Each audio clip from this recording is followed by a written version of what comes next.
All hear me all right? I'm sorry I'm kind of tethered to this, but I put this together this morning when I finally figured out where I'd go with this, so it's probably going to be a little incoherent. If any of you read the little blurb that announced what I was going to do, it starts with a quotation from Ted Cruz that I'm using as my sort of springboard for what comes afterwards for the rest of this brief, I hope, talk.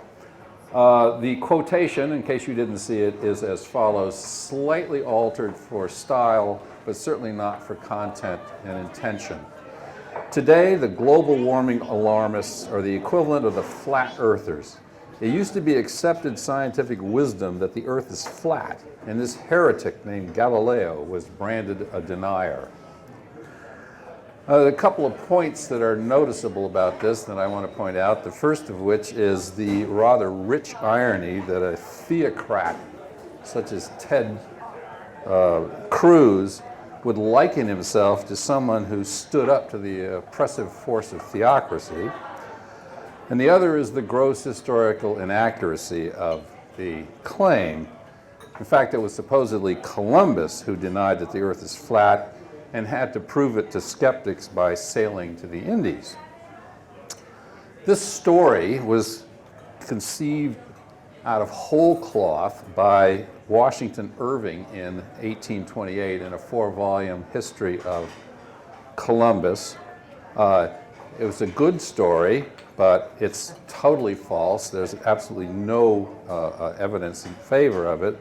But it has the effect of making the church, in the person of various prestigious theologians at the time, look incredibly stupid. And of course, the stupidity comes from their resisting his very clear and sensible arguments for the sphericity of the earth, and they simply won't accept it. The fact of the matter is that virtually every person of even moderate education from Greek antiquity to the time of Columbus knew full well that the earth was spherical. None of them believed it was flat. And in fact, in the 3rd century BC, Eratosthenes calculated the circumference of the earth at the equator and came up with a value that maybe, we're not sure because some of these ancient measurements are difficult to ascertain, that was within a whisker of the modern value of just under 25,000 miles. And incidentally, Columbus assumed it was 18,000 miles, which led him to believe that he'd reached the Indies. If he had in fact taken the true value, he would have known he couldn't have possibly reached it in such a short time. And by the way, the confusion between Columbus and Galileo comes straight out of Thomas Jefferson, yet another great intellect. So what are we to make of this? Well, a couple of points I think come through. And the points really involve what's known as confirmation bias. I'm sure you all know what that is. If you don't, you'll see in a minute. First of all, it's very clearly anti-religious, anti-Christian. It's clear evidence, according to this story, that there's a natural and harsh antipathy between science and religion in general and Christianity in particular. And it's exemplified today in the likes of Steven Pinker. I'm sure you've heard of him, perhaps Hawking. And it goes long back, all the way back to the Enlightenment with people like Voltaire. In the 19th century in particular, this sort of view that science and Christianity are absolutely opposed and antithetical to one another became quite popular. Andrew Dixon White, who was the first president of Cornell, wrote a book called The Warfare of Science and Theology, standard sort of practice, and it still persists today. The other is what I'd call the anti-Dark Ages past.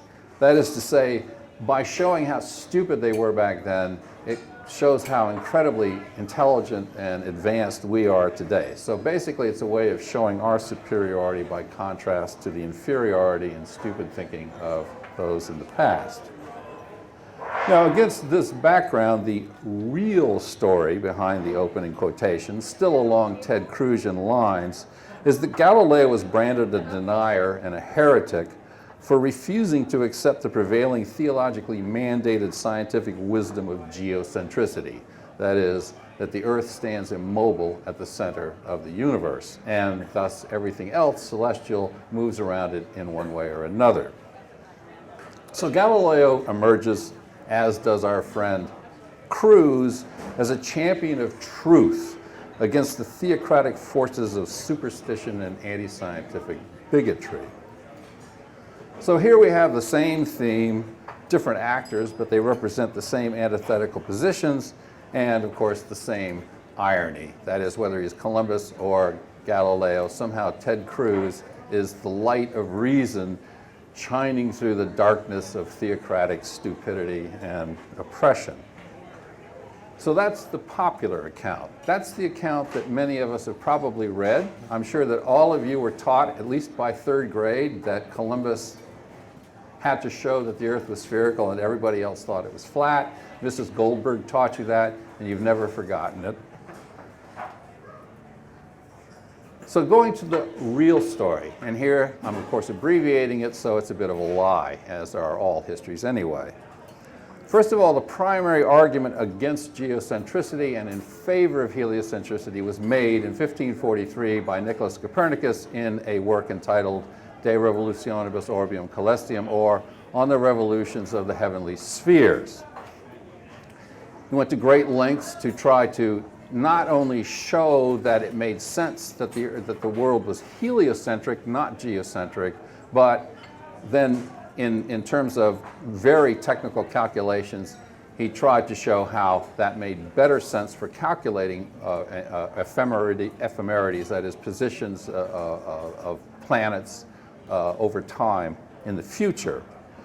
And it's worth noting, by the way, that on its publication, and long after, not until 1616 in fact, this book was never put on the Catholic Index of Forbidden Books. It was only in 1616 that it was done that 73 years after its publication. In other words, when it came out, it was not seen by church authorities as theologically dangerous or problematic.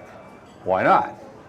Well, there's several reasons, but two of them seem foremost in my mind. One, I think, is a fairly weak reason, but nonetheless a legitimate one, namely that Copernicus was actually a theological authority. He was a canon, and we're not sure, but he may have been an ordained priest. So he was part of the Catholic clergy.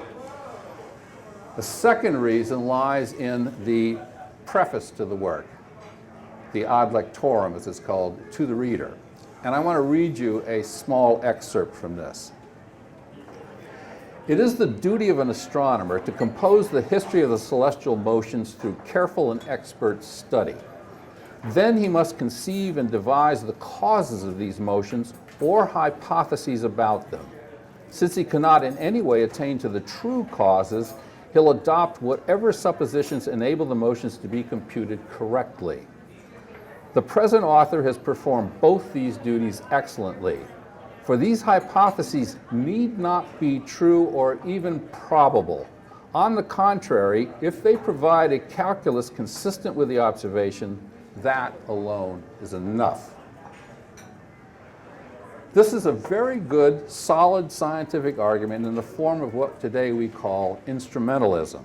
That is, we can't be sure about what's really going on out there in terms of physical causes or even cosmological structure, but we can formulate a particular hypothesis, heliocentricity in this case, that accounts for what appears to be going on out there as efficiently, elegantly, and accurately as possible. In other words, by wielding Occam's razor, as any good scientist today would do, we're led to choose this particular hypothesis until a better, more efficient and elegant one comes along. Now this approach to hypothesis poses no theological or doctrinal threat because it allows for God to have created the apparent universe that's different from its underlying reality. So Galileo's preference for the Copernican, that is heliocentric hypothesis, makes good scientific sense, but it does so as long and only as long as he recognizes that it's a hypothesis and that it's not, and that it's possibly, perhaps even probably, but not necessarily true. Furthermore, there is compelling evidence against heliocentricity. For example, we can't feel the Earth's motion even though we should be able to feel it just as we would feel it if we were on a fast-moving carousel. After all, the Earth has to be moving 1,000 miles an hour. That's pretty fast. By that same argument, things should fly off centrifugally from the face of the Earth at that kind of rotational speed. Likewise, if we shoot arrows up in the air, they ought to land way behind us to the east as the Earth moves under them, but they don't. And finally, there is no discernible stellar parallax. In other words, if the Earth is actually moving in a huge orbit, as it is, and they know it, they know how large, pretty close to how large this orbit is, then we ought to be able to see that movement on the stars, imposed on the stars. We don't see that movement, and that movement, in fact, wasn't detected, or at least demonstrably detected, until 1838. That, in particular, is a very strong argument against heliocentrism. So according to the tools at his disposal in the first decades of the 1600s, Galileo should have accepted that, however attractive it might be as a conceptual device for calculation and even ease of understanding, which it is, heliocentricity is still just a hypothesis, not incontrovertible fact. But this is a point to which he, in fact, was called to task by the Church in 1616 and agreed to when he was called to task at that time. And it was at that exact same time that Copernicus's work was put on the index finally, quote, until corrected. That is to say, Galileo was the one who caused Copernicus's work to be put on the index. Ultimately, what Galileo was found guilty of in 1633, when he was actually condemned by the Inquisition, was continuing to insist, despite fair warning, that heliocentricity is not merely hypothetical, but absolutely and incontrovertibly true. And the theological problem with this position is twofold. First, to claim that God had to choose heliocentricity in creating the cosmos, because that makes more sense than any other choice, impinges on God's ability to have created the universe in any other way. In short, God had no choice but to create a heliocentric cosmos. Otherwise, his omniscience would have been compromised. Therefore, in order to preserve his omniscience, God had to sacrifice his omnipotence. Second, to claim that the universe is truly and necessarily heliocentric, according to both intellectual and empirical evidence, is to deny God the ability to have created the apparently heliocentric universe whose actual deep structure is inaccessible to us. In short, God can't outwit us. So we have two versions of the same two stories.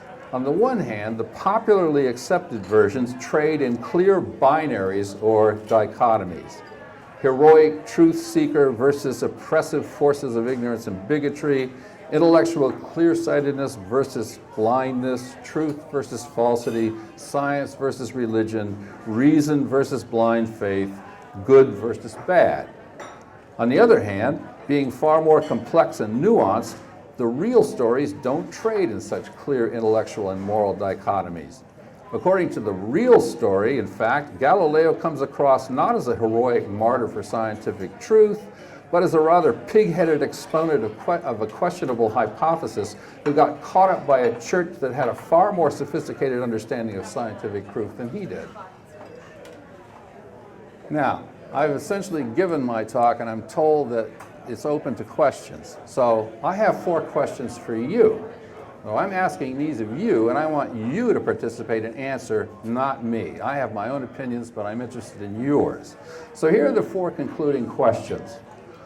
Why do these simplistic binary accounts persist? And they do, despite their demonstrable inaccuracy. Or to put it another way, what purpose do they serve that outweighs their falseness, their manifest falseness?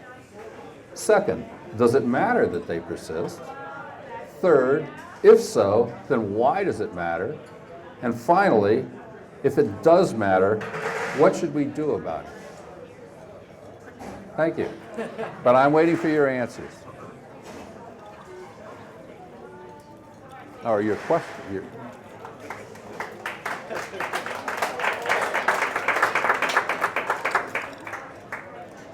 Any takers?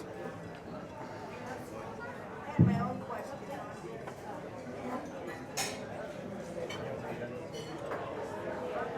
Somewhere along the line, I missed the definition of heliocentric. Yeah, okay. We live in a heliocentric universe now, or at least our solar system. The sun is at the center, and all the planets rotate around the sun in weird ways. We won't go into the complexity of those orbits because they're based on ellipses and permutations and stuff, okay? So instead of having the Earth at the dead center in the universe and all of these bodies rotating around it in one way or another, now we have the sun and then all of these bodies rotating around it one way or another. But we know that's not true. What, heliocentrism? Yeah, the rest of the universe does not rotate. No, around the sun. no, I'm just confused. the solar system out to, you know, Just our solar system. Pluto, which isn't a planet Yeah, evidently. Pluto doesn't exist anymore. Okay. Perhaps you should define helio. Well, helio just means sun. Helios in Greek is sun. Sorry. Sorry.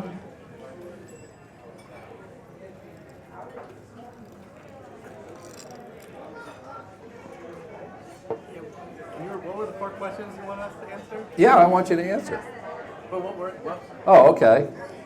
Well, the first question is, why do these false narratives persist? Why is it that you and I and all of us have been, and continue to be, at least if we were in grade school, I'm sure that we would still be taught that that everybody up until Columbus's time thought the Earth was flat. Why does that kind of story, why does the story about Galileo as a martyr for science, when actually it's a far more complex than that, why do these stories persist? Is that same story taught in other nations around the world as well, or is that a United States sort of tale, I guess? No, actually, it's taught everywhere. Well, everywhere. I haven't been to Singapore, but I have no doubt that it's taught in Singapore just as it's taught anywhere else. Because, of course, a lot of this is how wonderful we are. We've arrived at places where, they were just so benighted back then that,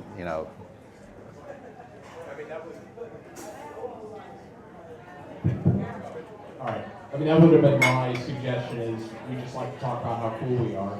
So, Columbus, he discovered the United States. He had to be able to prove that the Earth was round. But it doesn't work if the rest of the world believes the same thing. So. Yeah, that's a possibility, certainly, that it's just, I think that's a partial answer, that, it's how cool we are. But I think there are ideological forces at work here, too. But then I don't want to get into that. I want you to get into that. So, sorry. So I have an answer, or at least a hypothesis. Sure, great. Is it necessarily true? Well, it's a hypothesis, so it's not necessarily Good, true. excellent. So what I would say is one possibility is that many things are passed down from one generation to another verbally, when we answer questions, when we tell stories to our children. And so one reason why these misconceptions might persist is because they're passed down from generation to generation. And so it takes a long time for them to be dispelled and to filter out. Absolutely fair enough, and I'm fine with that. But then my question is, how come they haven't filtered into the textbooks? How many people here? How many people here are actually science people? So in almost every science textbook, you get a potted history, right? Of something, that says, well, Newton did X, Y, or Z. When you're going to study inertia or you're going to study classical mechanics. And those stories are just about as false, frankly, as the ones that I've been telling you. Be a science and held to the same scientific standards as science is, and particularly if you believe that those who do not understand it are doomed to repeat it. If it is that important for us in our future that we understand our history, then it is important that we understand it accurately. Well, by the way, it's not repeating history. It's, history doesn't really repeat itself, but it does rhyme, and that's the problem with scientific history, feeling that history is a science, and I'm in a history department which is, in the social sciences sector, and I do not consider myself a social scientist. I consider myself a humanist. But I am a historian. I was trained. I have a degree, a PhD in the history of science. So I'm a historian of science, which means that I take science seriously. I respect it, but I also respect history. And I don't think you should hold history to the same standards of at least the hard sciences, just as I don't think you could believe that sociology or a lot of psychology or anthropology are sciences in the same vein. There's simply not the exactitude, and when you do meretricious sort of numerization, quantification, which history has done to itself in earlier generations, then I think you run into serious problems, because ultimately numbers don't speak for themselves, etc. But they don't in science either, I might add. Science is it's also a complex affair. It's not straightforward. There's 4 steps of methodology that if you follow, you're doing great science. But I think to some extent, the point that's being made that we like simple stories is a true point. And then the point that somehow the stories, if they're going to be really true, ought to reflect our love for scientific exactitude, I think puts us in dangerous ground in understanding our own past. So what should we do? The word allegory keeps coming up in my brain, and I'm trying to figure out how to put it into a question. The word allegory keeps coming up in my brain, and I don't know if it's part of the question or... I don't have any problem accepting science explanations that I don't understand as allegory. If they make me wonder, if they make me question, if they make me look and notice. So I don't care whether or not I read about what they used to believe. It's not something I should throw away just because it turned out not to be accepted as truth. It's allegorical truth. It's the path. And so I'm really lost as to what the real question is. Well, I like metaphor better than allegory in this case, because all discourse, whether it's scientific or not, is actually metaphorical in the long run. We Right. have many conversations to have, yes. But do you understand what I mean by that? Well, what you're saying, of course, is that history is story, and as such, it has to take the form of story that we in our culture like. We like beginnings, middles, and ends. That's why morality, a moral tale, history as a moral tale really appeals to us, because all morality tales have a beginning, middle, and end, and it's a very satisfying end. The bad guy gets it in the end, and we like that. So the bad guy is the Catholic Church, or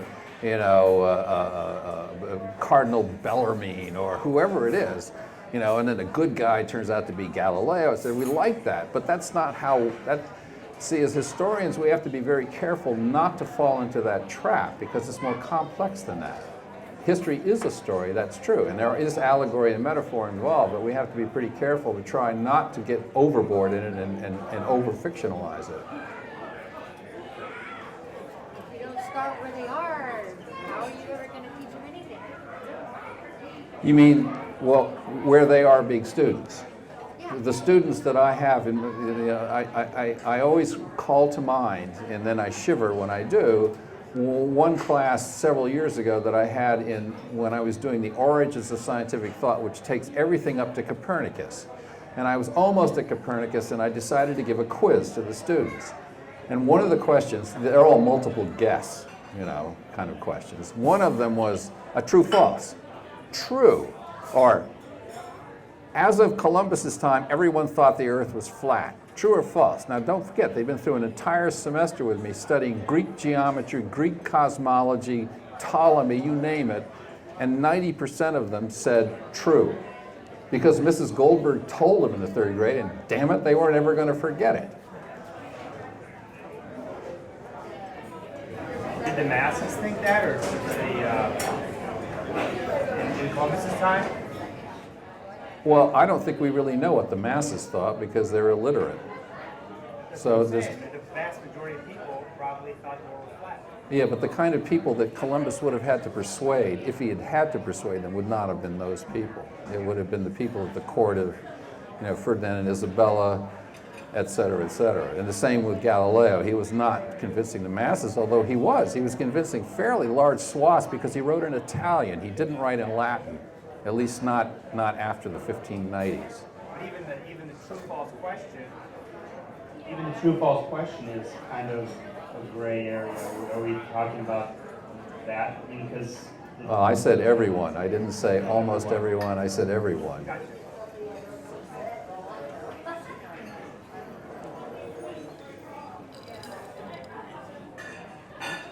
So I guess the next question is, do you think things are different now in the way that, from when I was sitting here listening to you, I thought, well, we all hear press releases, right, about science nowadays, and I know from being intimate in certain fields that you hear a press release and it's as though somebody has just totally discovered something out of the blue.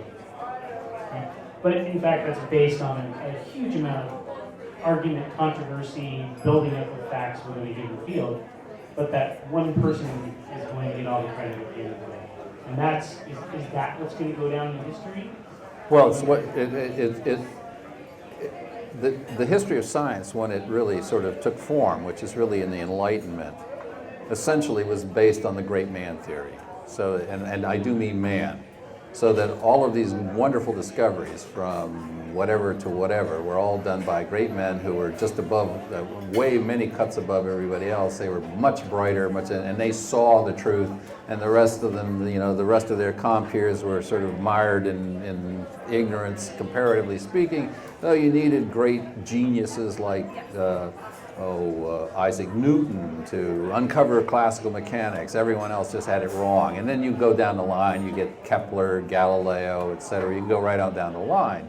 Archimedes.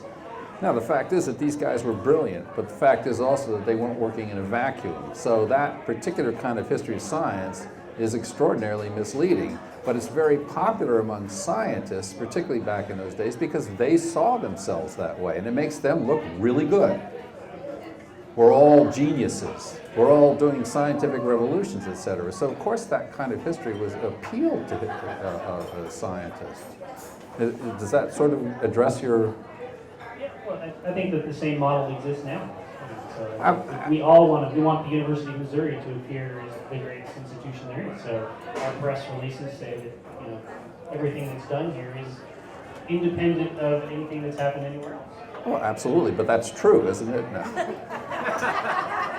I mean, after all, I remember when Brady Deaton said, we are going to become the university that Harvard wants to become. I'm going to take the fifth on that.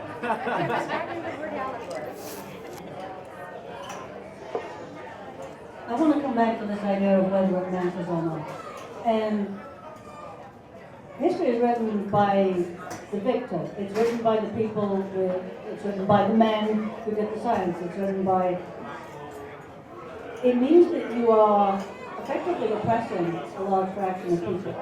And if we don't pay attention to where history is misrepresented, then we don't move forward with some of the things that we need to happen right now. I'll give you an example.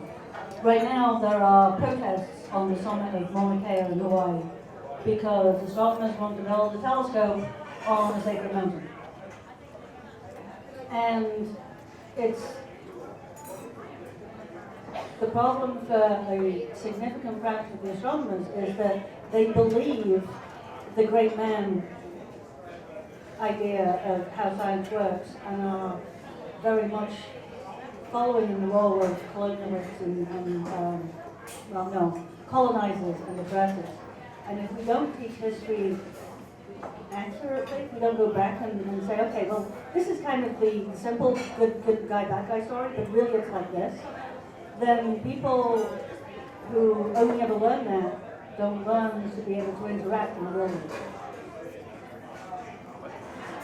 Well, in other words, what you're saying in essence is, so what should we do about this? And the answer is that we should treat history in a more nuanced way. We shouldn't be treating in these binaries, that we should actually make an effort to show how complex the story is. And there is no single story, of course. There's as many stories as there are peoples and instances involved in whatever the events are, but trying to unpack them anyway, showing the complexity, that there aren't really heroes, there aren't goats either, and that the history of science, and believe me, I'm well aware of this, doesn't consist simply of an unmitigated stream of geniosity, starting with, I don't know, Plato or Aristotle, going through, and then we can do, we go through the usual suspects, Galileo, Kepler, Newton, Huygens, etc., right on up through Maxwell, etc. In fact, that in order to really understand what's going on, you have to get beneath these people, so to speak, to as it were, the secondary types and even the tertiary types, because they're laying the stage. They're doing a lot of the groundwork, a lot of the scut work upon which people like that are really building. And without that scut work, those people wouldn't do what they did. They couldn't do what they did. So it really is a communal effort to a great extent. It still is today. More so in some ways. I think the communality of the scientific effort has been emphasized more than it was before, the Second World War, or even maybe not long after the Second World War.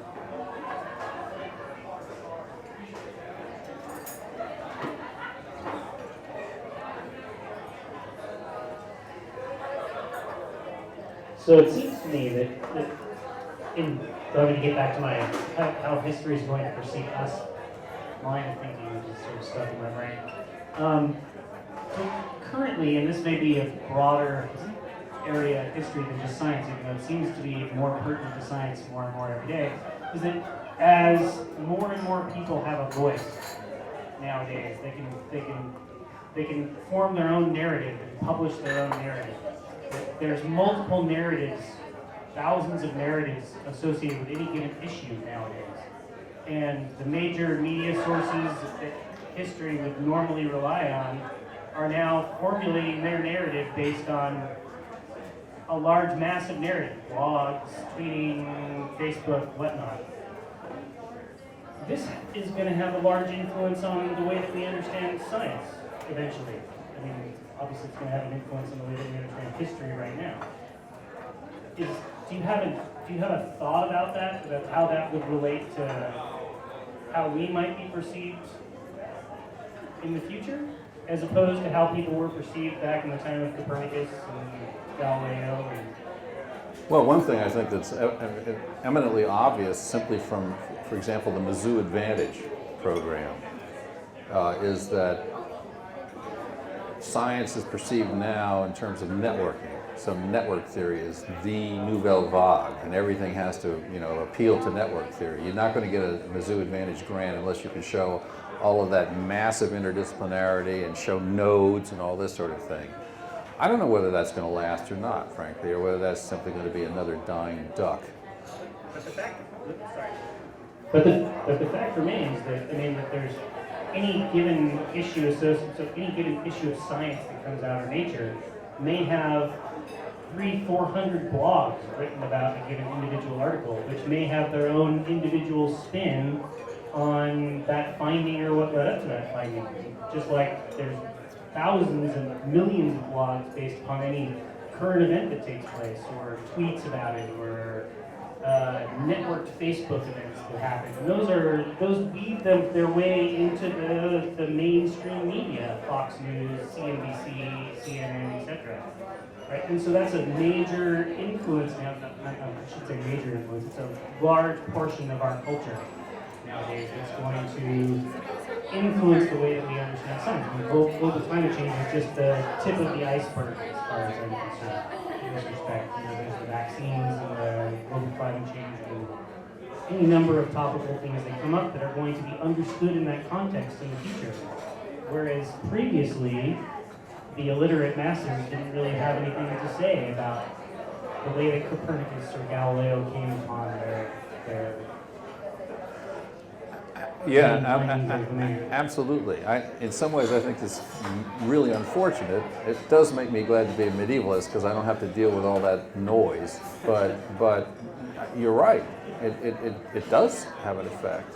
And to me, that's one reason why we ought to do a better job of history and history of science. Because when you get a bunch of ignoramuses blogging on, I mean, it lowers the level, the intellectual level of discourse. And frankly, the level of discourse on social media now is at a level that makes me want to emigrate to Antarctica.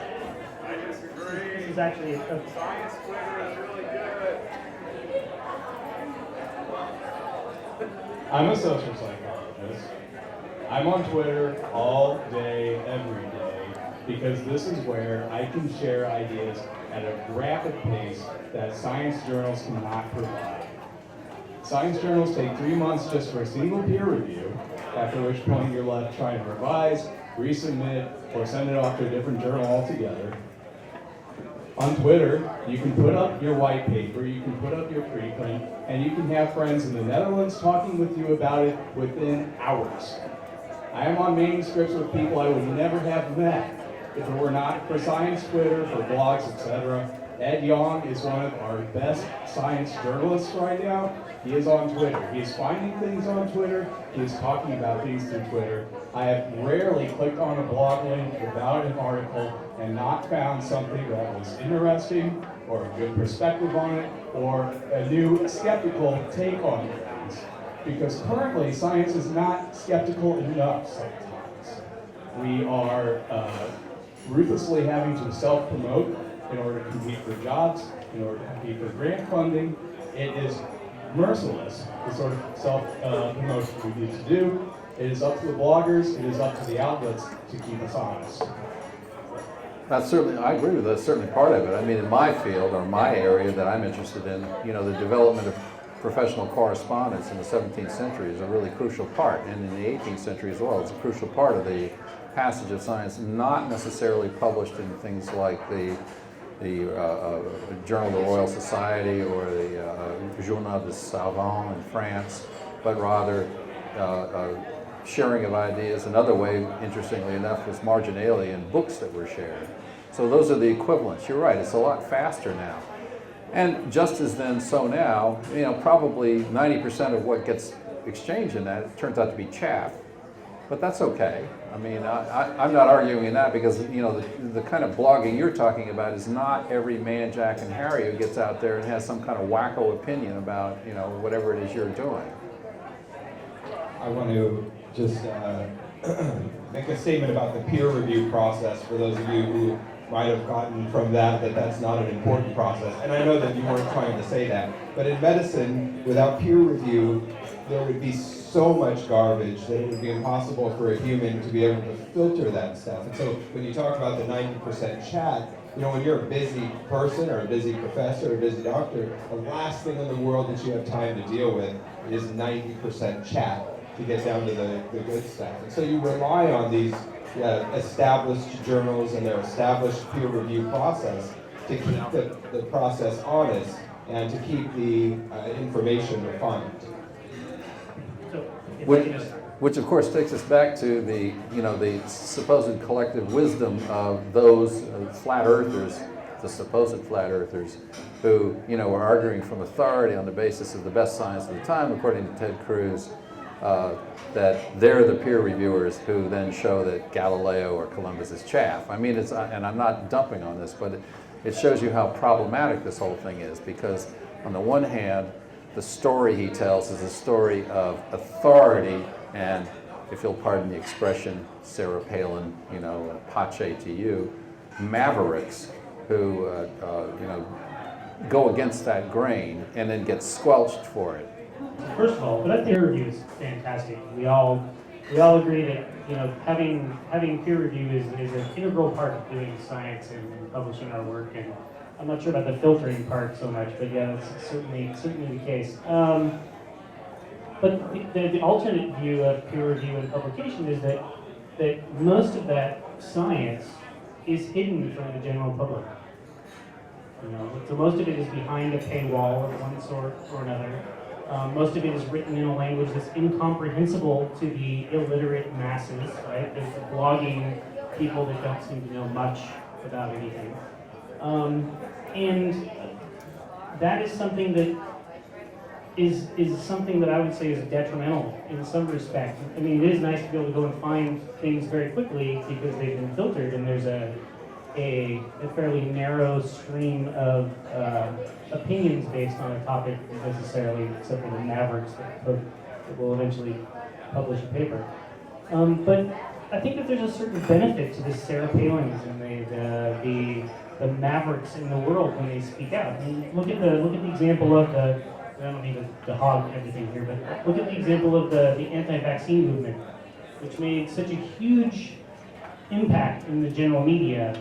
And I think at the end of the day, as it's being disproven more and more readily in public, I think that it has educated a great many people just through the public discourse of the topic in that forum. And so it unto itself, even though peer review holds a lot of value in there, but the public discourse that surrounded that has been immeasurable, even though it came from maverick-like statements that were ludicrous and self-serving. I'm not so sure it's the discourse as it was, the obviousness of the measles outbreak in California in particular that finally brought home to people that their choice. We individualist Americans have, we can choose any damn thing we want and nobody can gainsay us, that their choice wasn't neutral. That when they decided to have their kid not vaccinated, when that kid, came down with measles, that kid spread it to other kids so that it wasn't a, sort of value neutral thing. I think that more than any discourse, any explanation by eminent physicians or whatever is what really turned the tide, not... But before that, so the primary physician at the University of Pennsylvania was essentially discredited and lost his medical license far before the incident that occurred at Disneyland happened. And that was drummed basically from the giant anti-vaccine movement that occurred in the public and the large pushback from the science community to come out in public and testify against that in whatever public media they could reach out to. So I granted the Disneyland incident was huge in terms of the public perception of that movement, but from a science perspective, there was a huge discourse that took place before that incident that actually corrected a lot of the types of discourse that are happening in the climate change community right now, where there was a well-reputable person arguing against most of the scientific community. And that's a very difficult thing for most of the general public to perceive when there's a maverick scientist with all the credentials that's speaking out against something. And I'm not trying to argue against anything. I'm just saying that's the public discourse has the public bloggers and the internet have a huge play in a lot of things, including the public perception of funding for science. So I think it's a very important thing that we need to think about as scientists. Yeah, absolutely. Or historians. Absolutely. And as historians too. I mean, we have theories and hypotheses too that we, strive to defend or justify. But, that raises the interesting issue. Of course, all of these issues are pretty interesting, but the one of when does a maverick write? A good maverick as opposed to a bad maverick. Like the physician you were talking about, is he the one at Penn who was the bellwether or actually the one who started? Well, is he a good maverick or a bad maverick? Well, he's a bad maverick. Why is he a bad maverick? Well, because the medical community decided he was a bad maverick, and with good reason, mind you. At least it seems so. I mean, I'm not an expert on whether autism is. I mean, it sounds unlikely to me, but to use Ted Cruz's excuse, well, I'm not a scientist. I think it's not always so obvious who's a good maverick and who's bad. Exactly. Right? And Yeah. I think that in this case it was, there's such a large public health concern, and there's certainly no closed debate amongst the public these days, but there was such a large health concern that it's a foremost issue. I mean, climate science is another one, right? And there's Absolutely. public opinion nowhere near matches what scientists believe in this case, and that's a sociological study into itself, right? And there are mavericks in that field. You know, most of them scientists jump up and down and say, "Hey, he's paid by the petroleum industry," you know, over and over and over again, and nobody listens to them. Are they good mavericks or are they bad mavericks? Well, I'm sure he thinks he's a good maverick. I like the one at Berserkly. Was it Berserkly who completely did a volte-face? You know the one I'm talking. Oh, he was a great exponent of, you know, climate science is all garbage and there's no. And then suddenly he changed his mind very, very publicly. You know, opportunism at its most wonderful, I think. But.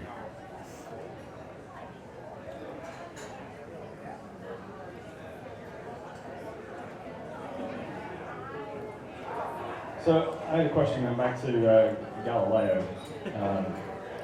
Sorry. Yeah. But I was thinking, who benefits from the in the portrayal of the Catholic Church, as being the bad guys? And presumably for most of the last 500 years, it would be the Protestant Church that benefits from the Catholic Church looking bad. So how much of this was publicity that might have been encouraged, particularly in the US, by Protestant religion and the UK for that matter?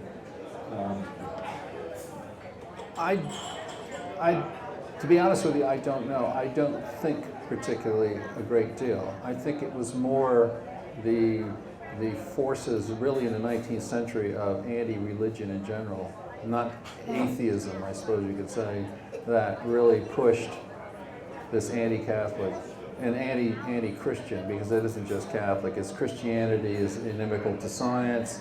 Now, for example, Islam is inimical to science, etc.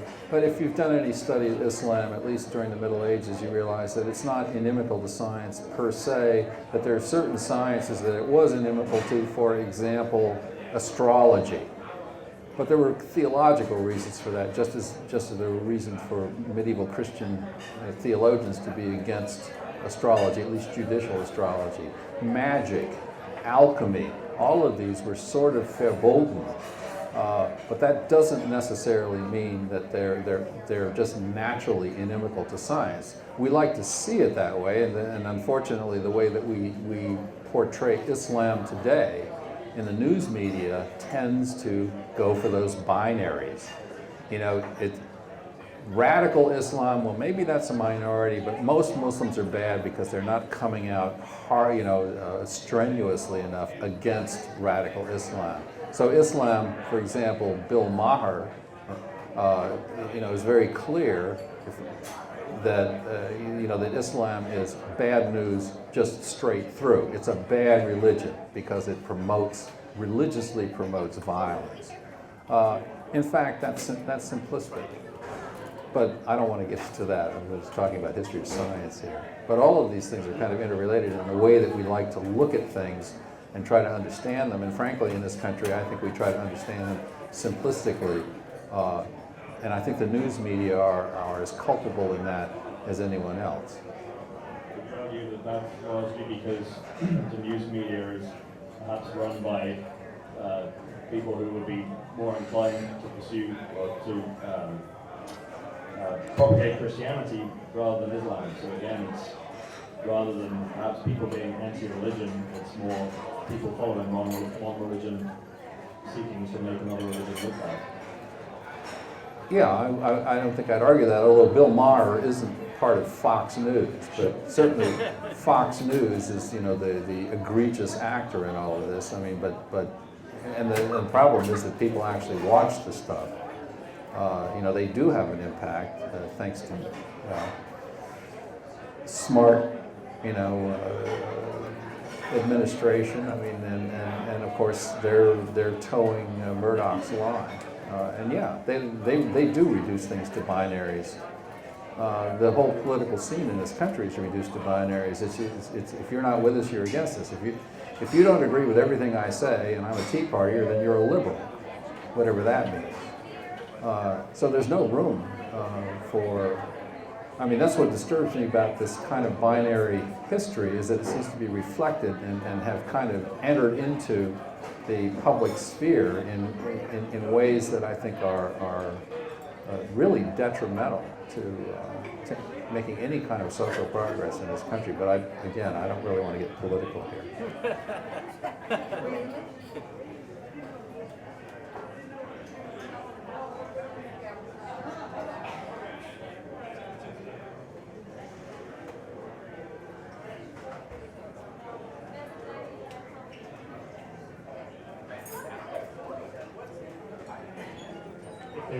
If there's nothing else, So I really know how to create non-pregnant silences. well, we're actually right at time. Only fortuitous if there's pause in the action here. Once again, I think we should all thank Mark.